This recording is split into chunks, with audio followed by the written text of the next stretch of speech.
Europe 1 Soir. 19h, 21h, Pierre de Villeneuve. Camarade de la première heure, Gilles-William Goldnadel, bonsoir. Bonsoir. Bonsoir à Jules Torres, camarade politique au Journal du Dimanche. Et bonsoir à vous, Philippe Vigier. Bonsoir.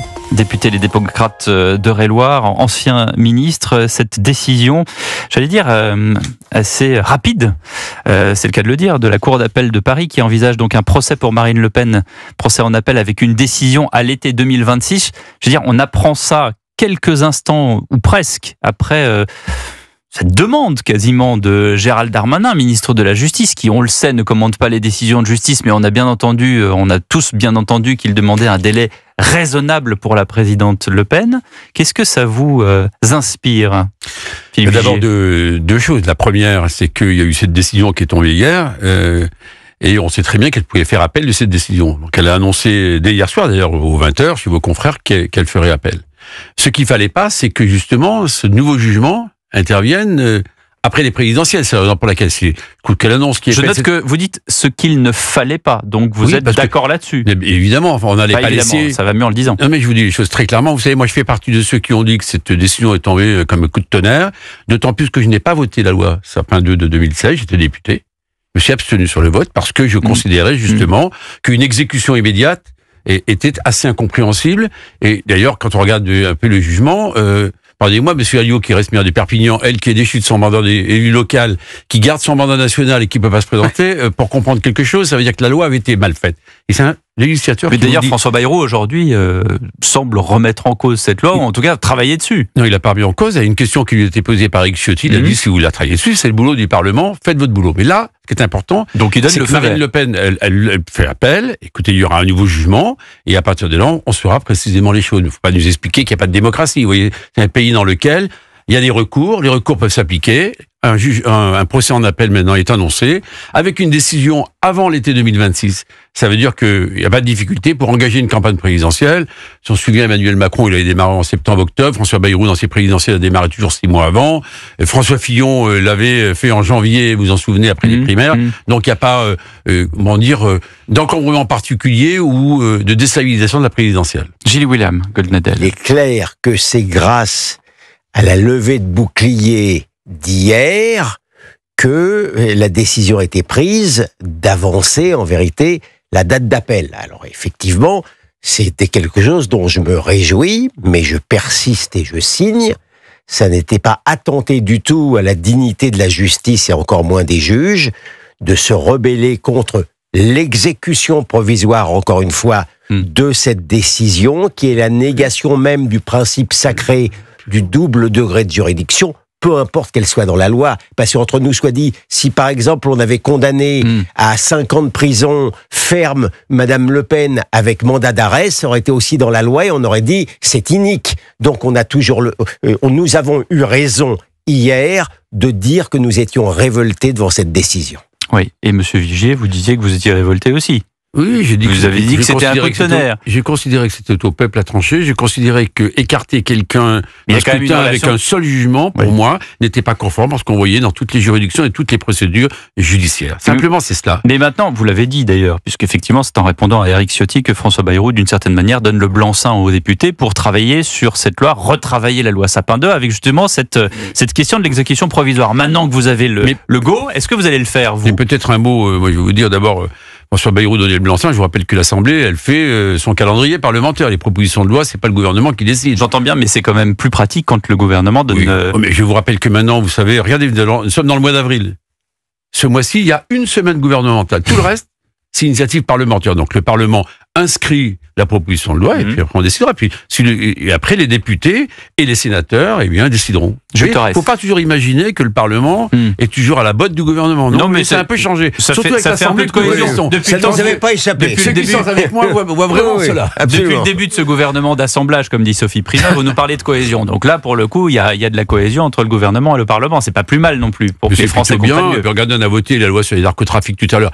de façon extrêmement majoritaire. Ça avait démarré au Sénat, ça s'est fini à l'Assemblée, avec un beau travail qui a été fait. Jules Torres, pour le JDD. Monsieur Vigier, vous nous dites que vous aviez voté contre cette loi Sapin, abstenu, en 2016.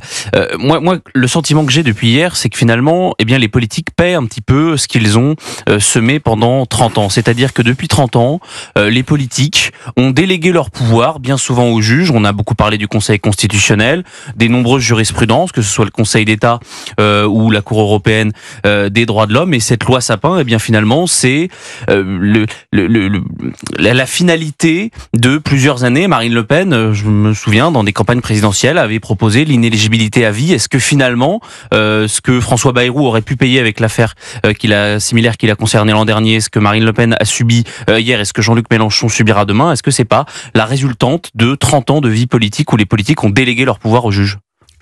D'abord, les juges, moi je tiens à les soutenir. Ce soir, ils ont pris une décision en fonction de la loi telle qu'elle avait été écrite. Nul ne peut dire le contraire. Après, elle n'était pas obligée de donner l'exécution provisoire. Elle n'était pas obligée, mais elle avait la possibilité de le faire. Donc, vous savez très bien que le juge, il a plusieurs possibilités et il choisit ce qu'il doit faire. La deuxième chose, vous avez rappelé fort justement que c'est Marine Le Pen en 2013 qui parlait d'éligibilité à vie. Rappelez-vous, c'est tous des pourris. Elle est rattrapée, évidemment, par la patrouille. Les choses sont assez simples. Après, la loi Sapin 2... On va pas refaire le débat d'hier. Non, mais on va pas faire le débat. Mais moi, l'exécution provisoire, pourquoi? La présidente a dit parce qu'il y avait un risque de récidive. Trouble à l'ordre public, attention. Trouble à l'ordre public, c'est quand même... Elle va aller dans la rue avec des balles de fer. Elle est plus députée européen et risque de récidive, on se demande pourquoi. Pire encore, de dire que parce qu'elle avait clamé son innocence, contre l'évidence, eh bien, c'était la preuve même qu'elle n'avait pas médité sa faute. Qu'un juge de premier degré dise ça, pardon de vous dire, c'est pour moi une aberration intellectuelle et juridique. Philippe Vigier. Bon, moi, étant parlementaire, je suis attaché à la séparation des pouvoirs et au respect de l'autorité judiciaire. Pour autant, vous voyez, je n'avais pas voté ce texte. Je veux redonner le contexte.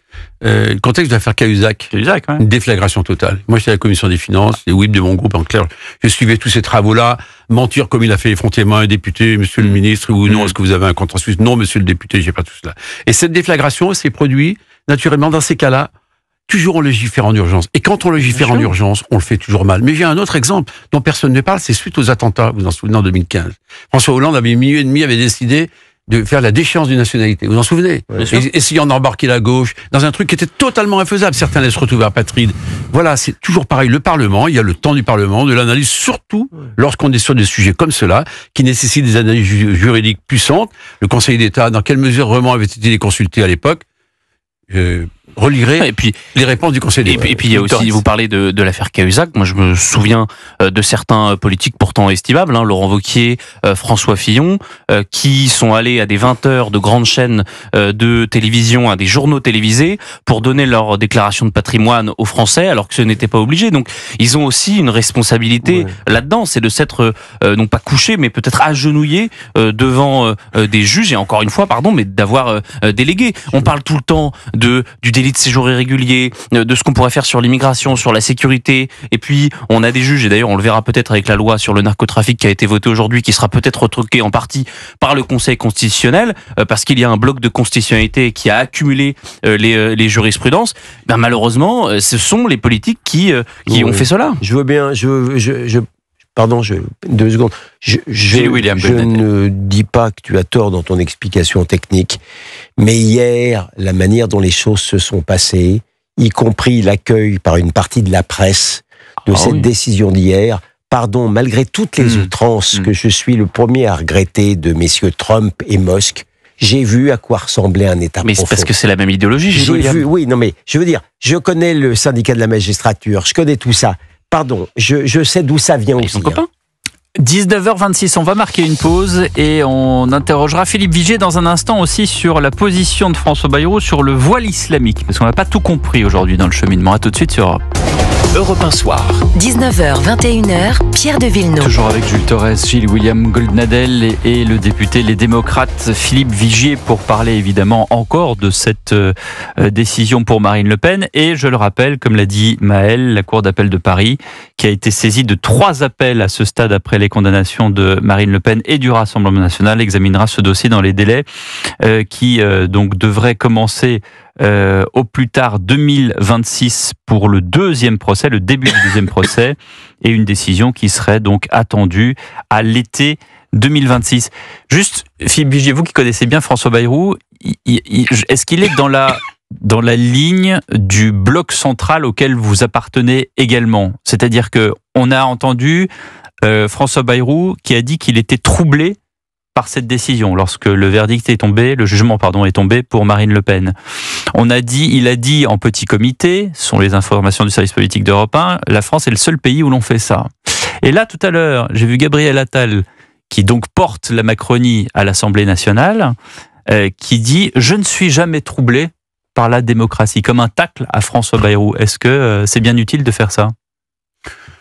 Non, je ne pense pas que ce soit très utile. En tout cas, François Bayrou il a répondu à 3 questions de président de groupe à l'Assemblée nationale cet après-midi.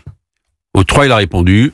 La justice a rendu une décision qui n'est pas une décision politique, mais une décision judiciaire, s'appuyant sur des textes qui avaient été votés.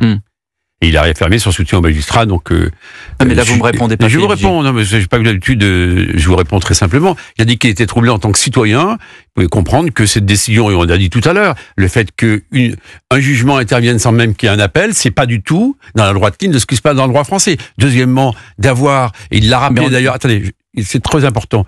Il l'a rappelé qu'il y avait une sanction immédiate qui s'appliquait. D'ailleurs, il a rappelé même que c'était appliqué à Hubert Falco. Donc, il avait pu voir qu'une députée Rassemblement national, qui d'ailleurs a envie d'être candidate à Toulon, expliquait à l'époque que c'était très bien. Donc, au fond, honnêtement, il a simplement dit voilà.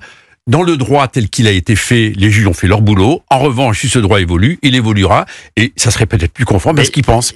Il a tout à fait le droit d'être troublé, François. Mais troublé parce qu'il n'en est pas moins citoyen, même s'il est Premier ministre. En tant que Premier ministre, il est garant des institutions, il le fait.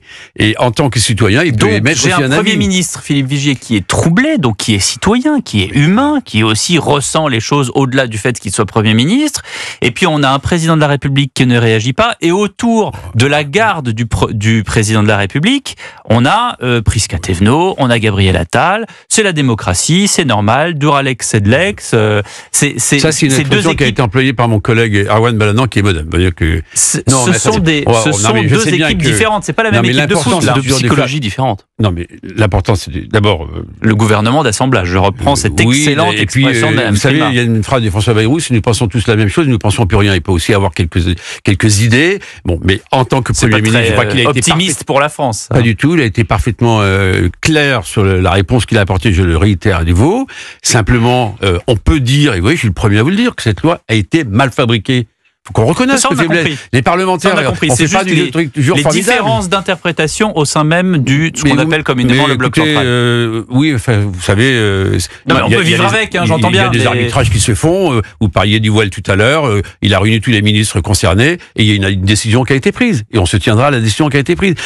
Dans une équipe gouvernementale, c'est comme dans un conseil municipal. Eh bien, on peut avoir des avis différents et à un moment, on tranche et il y a une ligne. Parlons-en du voile. Il y a eu une première décision. Jules Thorez, vous voulez reprendre la main, je vous non, allez-y. Le voile islamique, au début, proposition de Laurent Wauquiez pour interdire le voile dans le sport. François Bayrou lui dit non, on n'inscrira pas ça à l'Assemblée nationale. Et puis là, on dit que finalement, peut-être oui, mais ça sera uniquement pour les compétitions sportives. On a du mal, en fait, à savoir ce qu'il veut, le Premier ministre. Non. Alors, sur le voile, c'est très simple. Je pense s'il y a un sujet sur lequel on ne peut pas aller chercher François Bayrou, je rappelle quel est le Premier ministre de l'Éducation nationale qui a interdit le voile à l'école?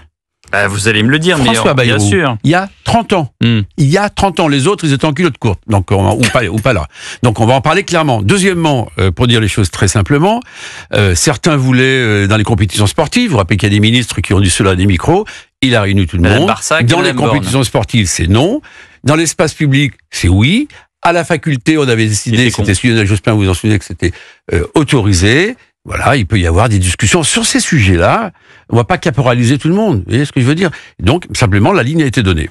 Jules Thorez. Non, moi je suis bien incapable aujourd'hui de définir la ligne gouvernement sur ce sujet comme tant d'autres. Et vous avez raison, Pierre, de souligner qu'au sein du socle commun, sur cette décision de Marine Le Pen, il y a aussi 2 lignes. Et en fait, j'ai l'impression que les 2 lignes, ce sont ceux qui se sont construits dans leur carrière politique, dans leur vie politique, contre Marine Le Pen, contre le Rassemblement national, Gabriel Attal, Prisca Thévenot et d'autres qui, se sont engagés comme François Bayrou, non pas contre le Rassemblement national, mais pour ses idées à lui, des idées qu'il porte depuis maintenant 40 ans. Et moi, je vois vraiment dans le gouvernement, et Gérald Darmanin fait partie aussi de ce courant-là, ce sont pas des gens qui se sont construits contre le Rassemblement national. Et je pense que pour réfléchir, pour accepter de critiquer le Rassemblement national, c'est plus sain. C'est pas qu'un problème de génération. Vous avez à côté de vous quelqu'un qui, depuis le début, combat le RN. Je dis pas que vous le combattez pas, François Bayrou. Je le combats contre ses idées. Et moi, je le combat, vous voyez, quand on parle du champ économique, avec leur programme économique de gauche, je les tape. Sur les retraites, je les tape. Parce que, ou demain, où il y a des articulations médicales d'accès aux soins sur tout le territoire, où il y a 7 millions de Français qui n'ont pas de médecin. Non, mais j'ai pas dit que vous étiez le péniste, monsieur Vigier. Non, c'est pas du tout ça. J'ai dit que je les combats. Et pourtant, je ne suis pas de la même génération. Gabriel Attal ou Prisca Thévenot. N'imaginez pas qu'il y a que les jeunes qui se battent contre les... Mais je pense que leurs arguments ne sont motivés que par leur détestation et leur haine viscérale de Marine Le Pen et du Rassemblement national. Ce qui n'est pas le cas ni de monsieur Bayrou, ni de monsieur Darmanin. Ni de monsieur Vigier. Ni de monsieur Vigier, parce que je vous rappelle même qu'à l'Assemblée nationale, lorsqu'on a réparti les responsabilités, j'étais en désaccord sur les faits qu'il n'y ait pas de vice-présidence comme il l'avait sous le mandat précédent. Parce qu'un député de la République, c'est un député de la République, même sur le combat. Écoutons Éric Ciotti qui va déposer une proposition de loi qui supprime l'exécution provisoire. Le gouvernement des juges s'installe contre le peuple souverain. D'éminents juristes, pourtant opposés à Marine Le Pen, ont fait entendre leur inquiétude. L'exécution provisoire installe une peine de mort politique. Monsieur le Premier ministre, notre groupe portera donc dans sa niche de juin une proposition de loi pour supprimer l'exécution provisoire pour les peines d'inéligibilité. Qu'est-ce qu'on fait finalement? On suit Éric Ciotti dans son interdiction de l'exécution provisoire? Il y a une loi qui s'applique, Éric Ciotti le sait, il est président de groupe parlementaire, il est député depuis 15 ans, il a été assistant parlementaire avant, pendant 15 ans, il connaît la boutique parfaitement. Mais il a qu'à déposer une proposition de loi. Et alors? C'est ce qu'il va faire. C'est ce qu'il va faire. Et vous le suivez ou pas? Mais c'est parce que, pardonnez-moi, si les chèques en blanc, j'ai passé l'âge. Donc je regarderai exactement ce qu'il y a. Exécution provisoire, je vous ai répondu, c'est la 3e fois. Je pense que ce n'est pas de bonne facture que de faire en sorte que les exécutions provisoires interviennent. Je vous le dis très simplement. Jules Torres. Il y a un avocat face à moi qui le dira encore mieux. Je ne sais pas si l'avocat le dira mieux, mais c'est vrai que l'exécution provisoire, c'est quelque chose qui peut être étonnant. Et c'est pour ça que moi je m'étonne quand Gabriel Attal ou des gens de gauche acceptent cette exécution provisoire. On est quand même à une condamnation de première instance où on ne peut pas la contester.